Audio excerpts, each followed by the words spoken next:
કશું બહારનું ખાવાનું નથી. અલા તું સાંભળી ગઈ? અલા ખાવા દે નહીં, આજે તું કશું ઘરે બનાવીશ નહીં. કેમ એટલે હવે તમને મારા હાથનું જમવાનું નથી ભાવતું? નથી ભાવતું એવું નથી યાર, આજે મારે ડીશો ધોવાનું મન નહીં. બધા કરે કે હું એકલો કરું? ના, આપણે એવું કશું કરવું નથી. હું ઘરમાં બનાવીશ, મસ્ત બનાવીશ. હું બનાવીશ તું? રીંગણા છે ને, રીંગણા. રીંગણા? હા, એટલે રીંગણા, ચીઝ અને સોયા સોસ. બે રીંગણા સોયા સોસ? બે આ તો પેલા આયોડેક્સ ગરમ કરીને આપ્યું એવું ના લાગે? ત્યાં ડીશ નું નામ શું છે લી? તમારે નામ જાણીને શું કરવું છે? એમ નહીં, એટલે દવાખાનામાં પૂછે ને કે છેલ્લે શું ખાધેલું તો કેતા ફાવે એમ. શાંતિ રાખો ને હવે. હું પણ હવે રીંગણા સોયા સોસ ને બધું બોલે.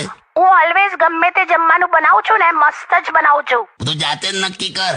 હું જે પણ કઈ કામ કરું ને, હા, હું જે કઈ પણ કામ કરું ને એમાં ટોટલી ડૂબી જ જાઉં છું. તો કૂવો ખોદવાનું કર યાર. ખબર છે એક મસ્ત વાત? શું? તમને ખબર છે? શું પણ બોલે તો ખબર પડે ને. મને છે ને એક જ્યોતિષે શું કીધેલું? શું કીધેલું? તારા હાથે કોક નિર્દોષ સતત હેરાન થશે એવું કીધેલું? તમે જે તમારા મુદ્દા વચ્ચે ના ઘુસેડો. હાલે આ તો બોલ ફટાફટ. મને જ્યોતિષે એવું કીધેલું કે ટૂંક સમયમાં મને બહુ જ મોટો આર્થિક લાભ થશે. શું વાત છે? એટલે કોઈ લોટરી બોટરી લીધી કે શું? ના ના, આમનો વીમો કરાયો છે ને. એટલે ટૂંક સમયમાં મેં ગુજરી જઈશ એ ટાઈપ ની રજૂઆત કરી? એટલે હું એટલે બીન બેગ જેવી? અરે એવું નહીં, પણ હવે બીજું કઈ આર્થિક લાભમાં દેખાતું નથી એટલે. કઈ ટાઈપ નું વિચારે છે જો મારા માટે? હસીશ ના. પણ મને સાચે એક બાબાએ એવું કીધેલું કે ભગવાન તને એટલું આપશે ને કે તારાથી સચવાય પણ નહીં. એ તને તારા વજન નું કીધું હશે.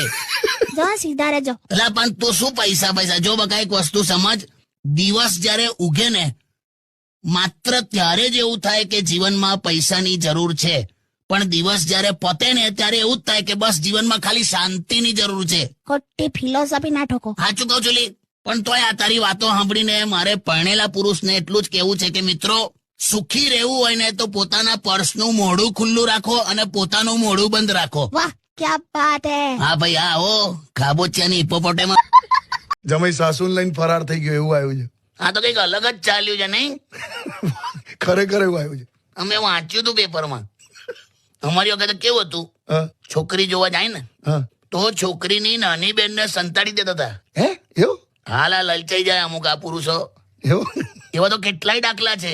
જે છોકરી જોવા આવ્યો હોય એને કેન્સલ કરીને એની નાની બેનને પ્રપોઝલ મૂકી દે. શું વાત કરો છો? હા, પુરુષના મગજમાં ખબર નહીં હું થઈ જાય આમ કે ઘરમાં બિરયાની છે તો મને કેમ વઘારેલો ભાત આપો છે એમ.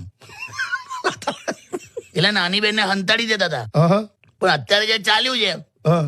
પુરુષોએ હદ કરી નાખી છેલા. બેન તો ઠીક, સાસુને હો હંતાડી દેવી પડશે.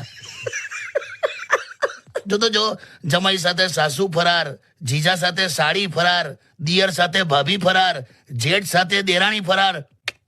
આર્યભટ્ટ જીવતા હોત ને તો કન્ફ્યુઝ થઈ જાત કે હવા કેવા ગણિત ચાલે આજે. ક્યાં આર્યભટ્ટ તમે? તારે મેં તો એવું નક્કી કર્યું છે કે હું છોકરી જોવા જાઉં ને જે દિવસે હા તમને લેતો જઈશ. હું કહીશ કે અમારા કાકા છે, હા, અને પછી છે ને તમારે ડાયરેક્ટ બેવણ હાથે વાત કરી લેવાની. શું કરવાની? એટલે તમારે પ્રપોઝ કરવું હોય તો આમ આટલું જ કરવાનું. લે કચક લે લે. હવે ઈશારા કર મારી અમે ગધડા. ના ના, એટલે કરી નાખું એક જ સેકન્ડમાં, હાથ પકડીને પ્રપોઝ કરું, પણ પછી મને કે મારી જમાનત કોણ કરાવશે? ખોટી સલાહ આપે.